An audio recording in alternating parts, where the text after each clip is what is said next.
What's the worst mistake you can make when selling your home?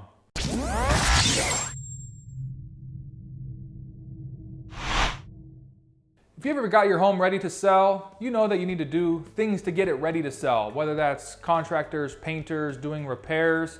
All that stuff can add up and cost money, and I know what you're thinking, what are these items I can do myself and save a little money? Well, experts agree that one of the biggest mistakes people make is doing things on their own that they really aren't experienced enough to do. So today I want to talk about some projects better left to the experts.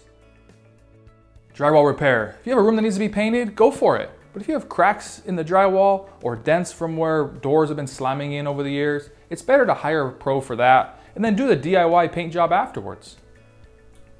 Advanced electrical. While replacing a light fixture or ceiling fan can be a great do-it-yourself project, experts agree that once you get into the breaker box, that's where you should leave it to the experts. It's very easy to hurt yourself or cause a fire, especially if you're not dealing with a new house. The heating and air conditioning systems in your house are very complex, oftentimes connected to both electrical and gas. Doing something wrong here could blow the entire system, making the repair even more costly. When it comes to HVAC, proceed with caution and hire an expert.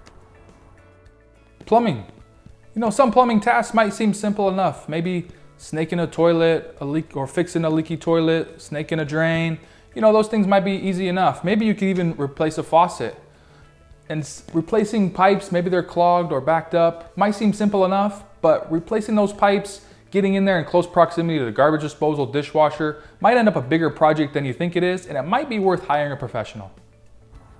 Tree removal. You can be surprised how difficult it can be to actually get in and remove all the roots of a tree. Even a smaller tree takes special tools to cut it down, get everything out and get all those roots. And on a bigger tree, you certainly don't want to be the neighbor that had the tree fall through your neighbor's roof or onto someone's car. So when it comes to trees, proceed with caution and hire an expert if you don't have the experience and the tools to do it right. If you have any questions about projects you should do on your own versus hire a pro, or need a referral for a contractor, give me a call, John Fagan, at 408-718-0264. We'll see you on the next video.